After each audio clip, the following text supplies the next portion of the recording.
Si tu veux pas tuer tes os, bah mange des légumes. Allez, dans cette vidéo, on va parler de l'équilibre acide-base. J'avoue, dit comme ça, c'est peut-être un peu violent, mais c'est vraiment pas si loin de la réalité. Alors, tout d'abord, on va faire un petit rappel de chimie de vos années lycée. Rassurez-vous, ça va être très simple et très rapide. Pour fonctionner, notre corps a besoin d'un certain équilibre entre les éléments acides et les éléments basiques. L'acidité d'un aliment ou du corps, ça se mesure avec le pH. Pour notre organisme, ça doit être légèrement alcalin, donc pas acide, avec un niveau de pH de 7,4.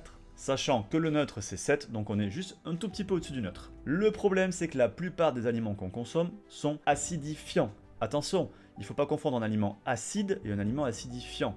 La viande, quand on la mange, elle n'est pas acide, par contre elle est acidifiante. Le citron, quand on le mange, il a un goût acide, mais il n'est pas acidifiant. Donc les aliments acidifiants, je l'ai dit, il y a par exemple toutes les sources de protéines, mais aussi les laitages, mais aussi toutes les céréales, par exemple le riz, mais aussi le blé, et donc tout ce qui est issu du blé, comme par exemple la farine, et donc le pain et les pâtes. Le problème quand notre corps penche du côté acide, donc quand la balance est déséquilibrée, c'est que ça entraîne de gros effets sur notre santé. Il y a un risque d'ostéoporose, donc d'affaiblissement de la solidité de nos os. Une augmentation du risque de blessure, notamment au niveau articulaire et des tendinites. Et enfin, une fatigue et la baisse des performances. Et pour contrer tout ça, la bonne solution, c'est d'ajouter des éléments alcalinisants ou basifiants et donc des fruits et des légumes. Et c'est par exemple pour ça que dans tous nos coachings FitZone, il y a des grosses plâtrasses de légumes dans tous les menus de nos membres. A noter aussi que certaines eaux en bouteille peuvent vous aider, notamment si elles sont riches en bicarbonate, c'est par exemple le cas de l'eau Kezak.